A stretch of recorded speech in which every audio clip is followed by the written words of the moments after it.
বন্ধুরা, আজ আমি এক্সপ্লেন করব মালয়েশিয়ান সুপারন্যাচারাল হরর মুভি যার নাম হচ্ছে কিফারা।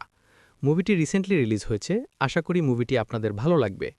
কিফারা শব্দের অর্থ হচ্ছে আপনি যেমনটা করবেন ফলাফল স্বরূপ ঠিক তেমনই পাবেন। মুভির শেষটা খুবই ভয়ঙ্কর টাইপের। চলুন আর দেরি না করে চলে যাই ভিডিওতে। মুভি শুরু হয় ১৯৭৭ থেকে, যেখানে আমরা ইউসুফ নামের একটি ছেলে এবং তাদের বাসায় কাজ করা দাসীর ছেলে দিনকে দেখতে পাই। এই দুইজন একটা মাঙ্কি পুতুলকে নিয়ে খেলতেছিল। তারপর ইউসুফের বোন একা তাদের কাছ থেকে টয়টি নিয়ে চলে যায় এবং একা আসলে অটিজমে ভুগছে। কিন্তু আমরা দেখতে পাই যে ইউসুফের বাবা গাজ্জালি একার থেকে খেলনাটি কেড়ে নিয়ে দূরে রাখে এবং সে নেংকে বাচ্চাদের ঘুম পাড়িয়ে দিতে বলে, কারণ তাদের বাড়িতে কিছু অতিথি এসেছিল।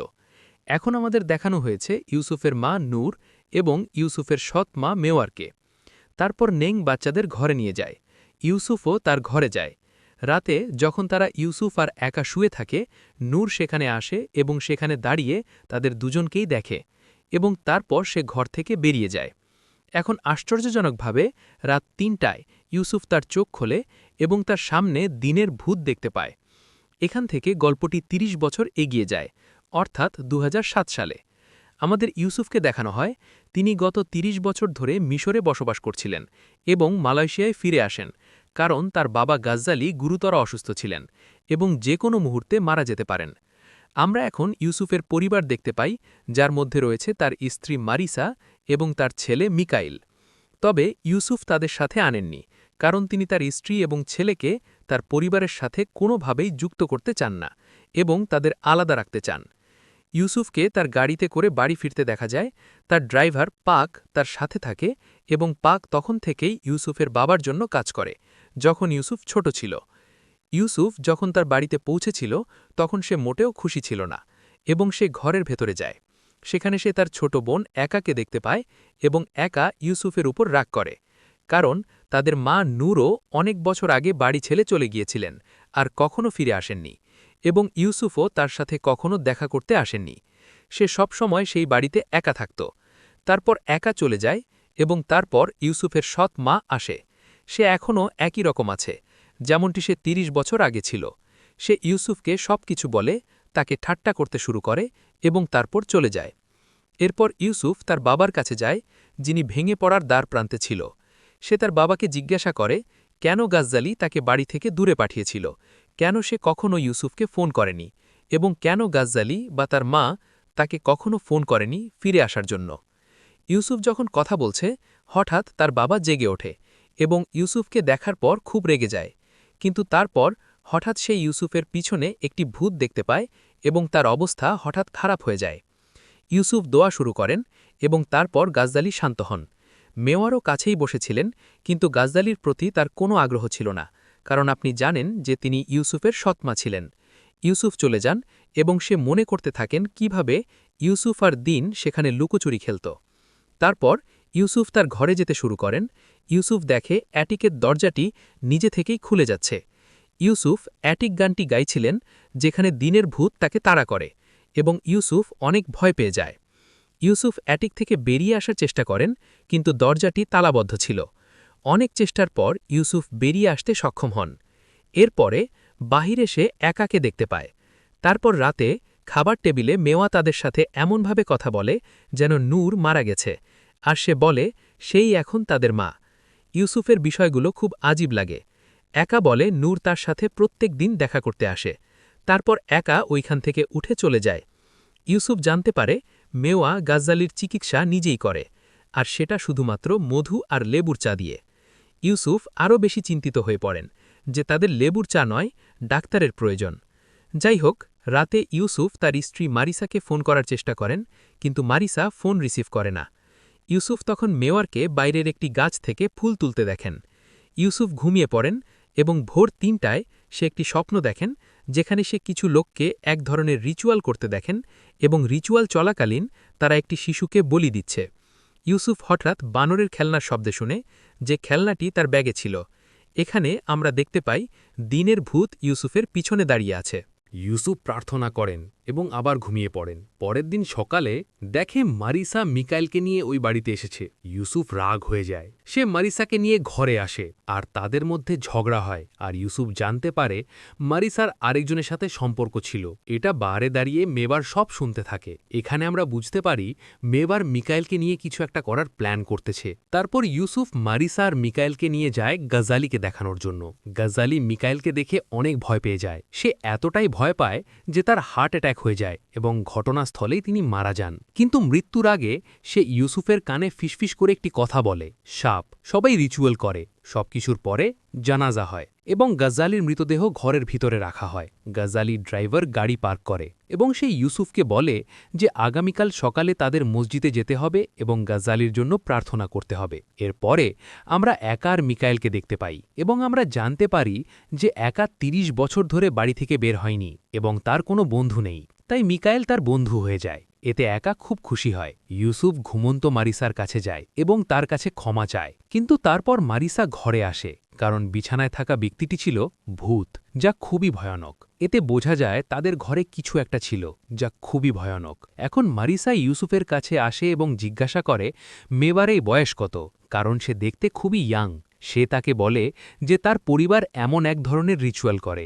এরপরে সে মারিসার কাছে ক্ষমা চায় এবং তারা দুজনেই ঘুমিয়ে পড়ে। কিন্তু যা ঘটে তা হল ইউসুফ অনেকক্ষণ চেষ্টা করেও ঘুমাতে পারে না। কিছুক্ষণ ঘুমানোর পর ৩টায় সে আবার একই স্বপ্ন দেখে এবং ভয়ে জেগে ওঠে। সে ঘরের বাইরে কিছু শব্দ শুনতে পায় এবং বাহিরে দেখতে যায়। সেখানে একটি ঘরে মেবারকে দেখতে পায়। তারপর সে গাজ্জালির মৃতদেহ দেখতে যায়।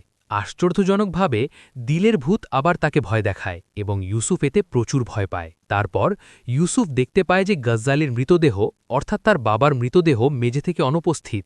গাজ্জালি কাছেই বসেছিল এবং যখন ইউসুফ তার কাছে গেল তখন সে দেখতে পেল যে এটা গাজ্জালির ভূত এবং তারপর দিন ইউসুফকে জিজ্ঞাসা করল কেন সে ঘরে ফিরে এসেছে।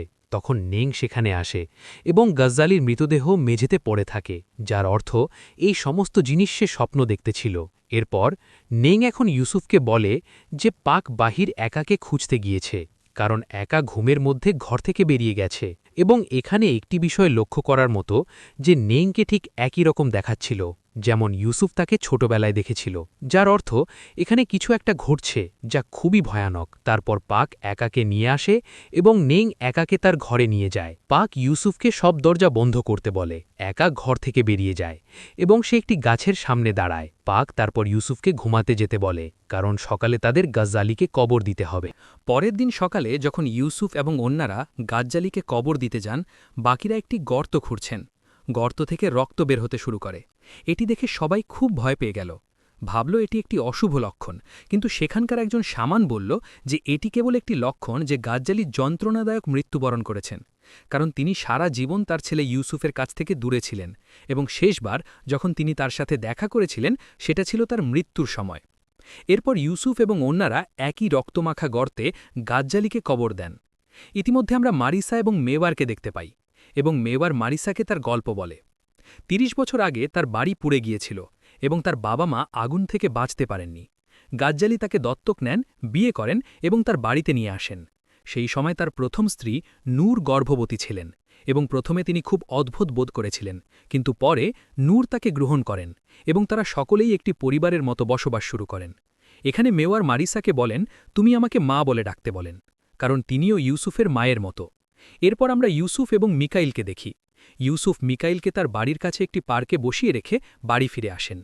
ইউসুফ তার স্বপ্নগুলি নিয়ে খুব চিন্তিত ছিলেন, তাই উত্তর খুঁজতে সে তার বাড়ির বেসমেন্ট খোলার চেষ্টা করেন, কারণ একই বেসমেন্ট প্রায়শই তার স্বপ্নে দেখা যেত।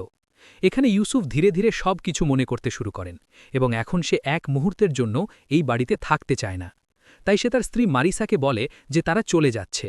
কিন্তু মেওয়ার মারিসাকে এতটাই ম্যানিপুলেট আর নিজেকে এত ভালোভাবে দেখিয়েছিল যে সে চলে যেতে চাইছিল না এবং এই কারণে ইউসুফ বিরক্ত হয়ে যাচ্ছিল। মারিসার খুব খারাপ লাগছে, কিন্তু হঠাৎ ইউসুফের মাথা ব্যথা শুরু হয় এবং শৈশবের স্মৃতি তার মনে ফিরে আসতে শুরু করে। মিনওয়াল পার্কের ভিতরে মিকাইল তার দাদা গাজ্জালির ভূত দেখতে পায়। ঠিক তখনই একা এসে মিকাইলকে তার সাথে ফুটবল খেলতে বলে এবং তারা দুজনেই ফুটবল খেলতে শুরু করে। অবাক করার মতো বিষয় হল ইউসুফের মনে আছে যে সে ছোটবেলায় কারো বলিদান দিতে দেখেছিল কিন্তু ইউসুফ এখনও নিশ্চিত নয় যে এটি বাস্তব ছিল নাকি কেবল একটি দুঃস্বপ্ন। একার সাথে খেলার সময় একা ফুটবলটি ছুঁড়ে ফেলে দেয় এবং মিকাইল এটি তুলতে যায়। সে যখন এটি তুলে নেয় তখন মাটি থেকে দুটি হাত বেরিয়ে আসে এবং মিকাইলকে ধরে ফেলে। ইউসুফ যখন তার জিনিসপত্র গাড়িতে রাখছিল তখন মারিসা এখনও তার সাথে তর্ক করছিল যে সে চলে যেতে চায় না। তারা মিকাইলের ওপর আঁচড় পড়ার শব্দ শুনতে পেল এবং তারা দুজনেই তাদের ছেলের কাছে দৌড়ে যায়। আমরা একাকে সাহায্য করার চেষ্টা করতে দেখলাম, কিন্তু ইউসুফের মনে হয় যেন একাই তাকে ধরে দেখেছে। সে তার বোনকে মিকাইলের কাছ থেকে দূরে ঠেলে দেয়। ইউসুফ দ্রুত মিকাইলকে ঘরের ভিতরে নিয়ে যায়। মিকাইল অজ্ঞান হয়ে পড়েছিল এবং চোখ খুলতে চাইছিল না। ইউসুফ তাকে অবিলম্বে ডাক্তারের কাছে নিয়ে যাওয়ার জোর করতেছিল, কিন্তু মেওয়ার এসে বলল যে সে মিকাইলকে সুস্থ করে তুলবে। ইউসুফের বারবার অনুরোধ সত্ত্বেও মারিসা মিকাইলকে ডাক্তারের কাছে নিয়ে যায় না। তারপর মেকার মিকাইলকে এক ধরনের ওষুধ দেয় এবং তার জ্ঞান ফিরে পায়। মারিসা খুব খুশি হয়, কিন্তু ইউসুফ জানতেন যে এটি সবই মেওয়ারের ভালো দেখানোর কৌশল। এরপর ইউসুফ আর পাককে দেখানো হয়। ইউসুফ জিজ্ঞাসা করেন যে এটা কি সত্যি যে ইউসুফ চলে যাওয়ার পর মেওয়ার শয়তানের পূজা করতেন। পাক বলেন এগুলো সব গল্প। তারপর ইউসুফ জিজ্ঞাসা করেন যে তার মনে আছে কি পাক যখন তাকে তার গাড়িতে বিমানবন্দরে নামিয়ে দিয়েছিলেন তখন তিনি বলেছিলেন যে নূর বিমানবন্দরে তার জন্য অপেক্ষা করছিল, কিন্তু সে আর আসেনি। পাক তারপর ইউসুফকে বলেন যে নূর ভোলে বাড়ি থেকে পালিয়ে গেছে আর ফিরে আসেনি। তারপর পাক ইউসুফকে বলেন যে তাদের প্রার্থনা কক্ষে নিয়ে যাওয়া দরকার। ইউসুফ নামাজে যাওয়ার আগে সে মিকাইল এবং মারিসার সাথে দেখা করে এবং একার কাছে ক্ষমা চায়।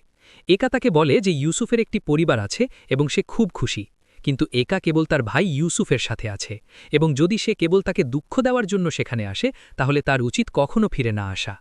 এরপরে ইউসুফ দুঃখিত হয়ে পাকের সাথে প্রার্থনায় যায়। দৃশ্যটি তখন রাতে পরিবর্তিত হয় এবং দেখানো হয় যে এটি একটি লাল চাঁদ ছিল। আমরা দেখি মিকাইল রাতে জেগে ওঠে এবং মারিসা সেখানে নেই, কিন্তু তারপর দিনের ভূত তাড়া করতে শুরু করে। কিন্তু আমরা দেখতে পাই যে এটি মিকাইলের দুঃস্বপ্ন ছিল, কারণ সে হঠাৎ জেগে ওঠে। মিকাইলের ঘুমের শব্দ শুনে মারিসাও জেগে ওঠে। সে ঘর থেকে বেরিয়ে যায় পরীক্ষা করার জন্য, কারণ সেও এক ধরনের ভুতুরে অনুভব করছে। সে বাইরে গিয়ে দেখে যে কিছু লোক ডাইনিং টেবিলে বসে আছে, মানুষের মাংস খাচ্ছে। তারপর মিওয়ার এসে তাকে বলে যে তারা গাজ্জালির মৃত্যু উদযাপন করছে। মারিসা পালিয়ে যেতে চাইছে, সে খুব ভয় পায়, কিন্তু মিওয়ার তাকে ধরে ফেলে এবং সেখানে উপস্থিত লোকেরা তাকে অজ্ঞান করে দেয়। স্পষ্টতই সেখানে এক ধরনের রিলিজিয়াস রিচুয়াল চলছিল যা মিওয়ার চালাত। অন্যদিকে আমরা ইউসুফ এবং পাককে তাদের নামাজ শেষ করে বাড়ি ফিরতে দেখি। আমরা লক্ষ্য করি যে মিকাইল তার ঘর থেকে বেরিয়ে আসে এবং মিওয়ার তাকেও ধরে ফেলে। এখন গাড়িতে আসার সময় পাক ইউসুফকে পুরো সত্যিটা বলে দেয় যে মেওয়ার আসলে এক ধরনের রাক্ষসের পূজা করে। সে এটা করে তার মা নূর এবং তার বাবা গাজ্জালিও এতে জড়িত ছিল, এবং এই কাজ করে তারা যৌবন লাভ করে, কিন্তু তরুণ থাকার জন্য তাদের খুব বিপজ্জনক মূল্য দিতে হয়েছিল। অর্থাৎ তাদের লাল চাঁদের রাতে একটি শিশুর বলিদান দিতে হতো, এবং আজ ছিল একটি লাল চাঁদ। যে রাতে পাক ইউসুফকে বিমানবন্দরে নেওয়া হয়েছিল, অর্থাৎ শৈশবে, সেই রাতে মেওয়ার দিনকে বলিদান দিয়েছিল, যা ব্যাখ্যা করে যে কেন তার ভূত সেখানে ছিল এবং সে হঠাৎ কোথায় অদৃশ্য হয়ে গেল। এই সবকিছুর সাথে নায়াংও জড়িত ছিল, অর্থাৎ তার নিজের মা, যা দেখায় যে এতে সবাই এত তরুণ দেখাচ্ছিল, অর্থাৎ এত বৃদ্ধ হওয়া সত্ত্বেও। সব ঠিক আছে, ইউসুফ শৈশবে এই সব দেখেছিল এবং মেওয়ারও তাকে বলিদান দিতে যাচ্ছিল। ইউসুফ তার ছেলে ছিল না, কিন্তু নূর মেওয়ারের বিরুদ্ধে চলে যায় এবং মেওয়ার নূরকে হত্যা করে। নূর ইউসুফকে বাঁচানোর জন্য এটি করেছিল, এবং গাজ্জালি তাকে নির্দেশ দিয়েছিল ইউসুফকে অন্য দেশে পাঠানোর, এবং সে ঠিক তাই করেছিল। এবং এত কিছুর পরে সে নূরকে একই জায়গায় কবর দিয়েছিল যেখানে একা প্রতিদিন যেত এবং দাঁড়িয়েছিল, অর্থাৎ একই গাছের কাছে। এখন এই সব কিছু শোনার পর ইউসুফ পাককে মারতে শুরু করে, এবং পাক তাকে মিকাইলকে বাঁচাতে বলে, কারণ আজও লাল চাঁদের রাত ছিল, এবং যদি সে তাড়াহুড়ো না করে তাহলে মিকাইলকেও কোরবানি করা হবে। ইউসুফ তাকে সেখানে হত্যা করতে চায়। পাক সেখান থেকে পালিয়ে যায়। সেখানে সে নায়াংকে খুঁজে পায়, যার মধ্যে রামা নায়াং পাওয়া যায়, এবং ইউসুফ তাকে মুক্ত করে বেসমেন্টের দিকে যায়। পাক একই জায়গায় এসেছিল যেখানে সে নূরকে দেখেছিল, তাকে হত্যা করা হয়েছিল এবং কবর দেওয়া হয়েছিল। তারপর এখানে নূরের ভূত এবং সেই সমস্ত শিশুদের ভূত আসে যাদের সে বলিদান দিয়েছিল, এবং আমরা আরেকটি অসাধারণ বিষয় জানতে পারি যে পাক যখন নূরকে কবর দিচ্ছিলেন তখন সে জীবিত ছিল, কিন্তু তবুও পাক তাকে জীবিত কবর দিয়েছিলেন, এবং এই কারণেই নূরের আত্মা পাককে হত্যা করে। অন্যদিকে ইউসুফ বেসমেন্টে যায় যেখানে তার খারাপ স্মৃতি ছিল, যার অর্থ হল যে এই সব সেখানে ঘটেছিল এবং দিনকে সেখানে বলিদান করতে বাধ্য করা হয়েছিল, কিন্তু এটি তার মনে একটি আঘাতের মতো হয়ে গিয়েছিল। এটি একটি স্বপ্নে পরিণত হয়ে গিয়েছিল, বা আপনি বলতে পারেন যে একটি দুঃস্বপ্নে পরিণত হয়ে গিয়েছিল, কিন্তু এটি সত্যি ছিল। সেখানে মেওয়ার তাকে অজ্ঞান করে দেয়। ইউসুফ দেখতে পায় যে মেওয়ার মারিসাকে বেঁধে রেখেছে এবং সে মিকাইলকে বলিদান দিতে যাচ্ছিল। মেওয়ার এক ধরনের রিচুয়াল শুরু করে এবং সে এক ধরনের রাক্ষস দ্বারা আচ্ছন্ন হয়ে পড়ে। তার চোখ হঠাৎ সম্পূর্ণ কালো হয়ে যায় এবং তারপর সে মিকাইলকে এক ধরনের বিশেষ ছুরি দিয়ে আঘাত করে, যা সম্ভবত তার আত্মাকে বলিদান করার জন্য হতে পারে। তারপর ইউসুফ বলে যে সে গাজ্জালির বংশধরকে হত্যা করতে পারবে না এবং মিকাইল গাজ্জালির নাতি, তাই সে তাকে বলিদান দিতে পারবে না। কিন্তু মেওয়ার তাকে বলে যে মিকাইল ইউসুফের ছেলে নয় এবং সে সেই ব্যক্তির ছেলে যার সাথে মারিসার আগে সম্পর্ক ছিল, এবং সম্ভবত সেই কারণেই তারা ঝগড়া করত। সে কোথাও না কোথাও এটা সম্পর্কে জানত, অর্থাৎ ইউসুফ এটা সম্পর্কে সবকিছু জানত। মেওয়ার ইউসুফকে মারিসাকে হত্যা করার জন্য কৌশলে ব্যবহার করতে শুরু করে এবং এক মুহূর্তের জন্য সে এমনকি তার স্ত্রীকে হত্যা করার কথাও ভাবে। কিন্তু তারপর তার মনে পড়ে যে সে তার ছেলেকে কত ভালোবাসত। সে হয়তো তার জৈবিক পিতা ছিল না, কিন্তু সে তাকে খুব ভালোবাসত। সে তাকে শৈশব থেকেই বড় করেছে। তারপর সে মেওয়ারের হাতে একটি সাপের ব্রেসলেট দেখতে পায়। অবাক হয়ে তার মনে পড়ে যে তার বাবা গাজ্জালি মৃত্যুর আগে সাপ বলেছিলেন। তাই ইউসুফ তার বালা ভেঙে ফেলেন এবং মেওয়ার তাৎক্ষণিক ব্যথা অনুভব করতে শুরু করেন। এর সুযোগ নিয়ে মারিসা এবং ইউসুফ মেওয়ারের সঙ্গীদের হত্যা করেন এবং তারা দ্রুত তাদের ছেলে মিকাইলকে মুক্ত করেন। এরপর মেওয়ার তার আসল রূপে আবর্তিত হয়। কারণ সে আসলে বেশ বুড়ি ছিল, কিন্তু এখানে আত্মা উৎসর্গ করার সময় সে শক্তি পেয়েছিল এবং এই ব্রেসলেটটি এই শক্তিকে প্রবাহিত করত। কিন্তু এখন যখন এটি ভেঙে গেল, চুক্তিটিও ভেঙে গেল, যার কারণে সে তার আসল রূপে ফিরে এলো। সে সেখান থেকে পালানোর চেষ্টা করে, কিন্তু এখন সে খুব দুর্বল ছিল এবং তাই সে পড়ে যায়। তাই মারিসা সুযোগটি কাজে লাগিয়ে মেবারের ওপর একটি ঝুমুর ফেলে দেয়, যার ফলে আগুন লেগে যায় এবং মেবারও নড়াচড়া শুরু করে। তারপর ইউসুফ মিকাইল এবং মারিসাকে নিয়ে ঘর থেকে পালিয়ে যেতে শুরু করে। সে তাদেরকে ঘর থেকে তাড়িয়ে দেয়। সে তার বোন একাকে আনতে যায়, যে এখনও তার ঘরে ঘুমাচ্ছে। কিন্তু যখন সে একাকে নিয়ে বাইরে যেতে শুরু করে, তখন সেই রাক্ষসটি আবির্ভূত হয়, যাকে মেবার শিশুদের গোপন কথা বলে। সে ঘরের ভেতরে ছিল। রাক্ষস ইউসুফকে ঘর থেকে বের হতে বাধা দেওয়ার চেষ্টা করে, কিন্তু ইউসুফ প্রার্থনা করে এবং রাক্ষস দুর্বল হয়ে পড়ে। ইউসুফ দ্রুত একাকে গাড়িতে তোলে। সে মিকাইল এবং মারিসার সাথে গাড়িকে উঠে চলে যেতে শুরু করে এবং আমরা দেখতে পাই যে ইউসুফের ঘর জ্বলছে, যার অর্থ রাক্ষসটি সম্ভবত এই মুহূর্তের মধ্যে ধ্বংস হয়ে গেছে এবং সেখানে থাকা অন্যান্য সম্প্রদায়ের সদস্যরাও এখানে ধ্বংস হয়ে গেছে এবং এর সাথে সাথে এটিও এখানে ধ্বংস হয়ে যায়। তো বন্ধুরা, এটি ছিল মুসলিম ভৌতিক অতিপ্রাকৃত চলচ্চিত্র কিফারার গল্প। আশা করি তোমাদের ভালো লেগেছে। কিফারার মানে তুমি যা করবে তাই ফল পাবে, তাই এখানেও একই ঘটনা ঘটেছে। শেষ পর্যন্ত যারা অন্যায় করেছে তাদের সকলকে শাস্তি দেওয়া হয়েছে। অর্থাৎ যদি তুমি বাবলা বপন করো তাহলে তোমাকে কাঁটা পেতেই হবে। আমি ইতিমধ্যেই এখানে অন্যান্য সমস্ত বিবরণ ব্যাখ্যা করেছি। আশা করি আপনারা সিনেমাটি পছন্দ করেছেন।